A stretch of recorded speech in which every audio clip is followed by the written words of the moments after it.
Welcome to Sravani's media. Telugu రాష్ట్రాల్లో భానుడి భగభగలు ప్రజలను భయపెడుతున్నాయి. వాతావరణం మరోసారి ప్రజలను అప్రమత్తం చేస్తోంది. ఏపీలోని 17 మండలాల్లో తీవ్ర వడగాల్పులు, మరో 32 మండలాల్లో సాధారణ వడగాలులు వీచే అవకాశం ఉందని ఆంధ్రప్రదేశ్ రాష్ట్ర విపత్తుల నిర్వహణ సంస్థ హెచ్చరికలు జారీ చేసింది.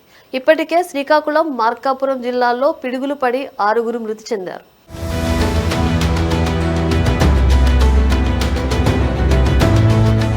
ఉత్తరాంధ్ర జిల్లాల్లో అక్కడక్కడ పిడుగులతో కూడిన వర్షాలు కురిసే సూచనలు ఉన్నాయి. దక్షిణ కోస్తా ప్రాంతాలపై ఉపరితల ఆవర్తనం విస్తరించడం ఈ వాతావరణ మార్పులకు కారణమని వాతావరణ సంస్థ తెలిపింది. ఎండలు కూడా విపరీతంగా ఉంటాయి. చాలా మండలాల్లో 45 డిగ్రీల కంటే పెరుగుతోంది. శ్రీకాకుళం, విజయనగరం, పార్వతీపురం, మన్యం, పోలవరం, తూర్పుగోదావరి జిల్లాల్లో తీవ్ర వడగాలులు వీచే అవకాశాలు ఉన్నట్లు వాతావరణ శాఖ హెచ్చరికలు జారీ చేసింది. మహిళలు, పిల్లలు, వృద్ధులు ఈ వడగాల్పుల వల్ల ఎక్కువగా బాధపడవచ్చని, సరైన జాగ్రత్తలు తీసుకోవాలని సంస్థ సూచించింది.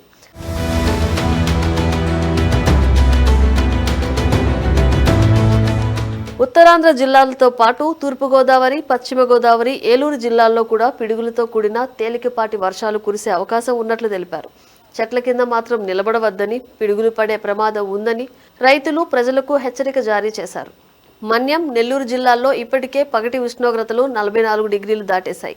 తిరుపతి, మార్కాపురం, కడప, కృష్ణా, చిత్తూరు, ప్రకాశం, కర్నూలు, శ్రీకాకుళం, అనంతపురం, పల్నాడు, విజయనగరం, నంద్యాల జిల్లాల్లో 40 నుంచి 42 డిగ్రీల వరకు గరిష్ట ఉష్ణోగ్రతలు నమోదవుతున్నాయి. రాబోయే రోజుల్లో మరో 66 మండలాల్లో 40 డిగ్రీలకు పైగా ఉష్ణోగ్రతలు నమోదయ్యే అవకాశం ఉన్నట్లు అధికారులు తెలిపారు. ఈ ఉష్ణోగ్రతలు ప్రజల ఆరోగ్యానికి ముప్పు కలిగించవచ్చని విపత్తుల సంస్థ హెచ్చరించింది.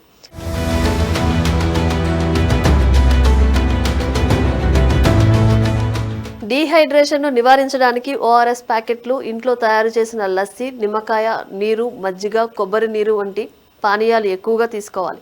మంచినీళ్లు ఎక్కువగా తాగాలి. రైతులు పంటలు, పొలాల్లో తగిన జాగ్రత్తలు తీసుకోవాలి.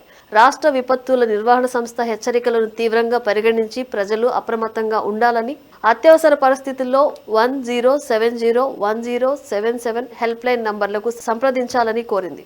వాతావరణ మార్పులు రాబోయే రోజుల్లో కూడా కొనసాగవచ్చని, ప్రజలు అప్పుడప్పుడు అప్డేట్స్ చూసుకోవాలని సంస్థ సూచించింది.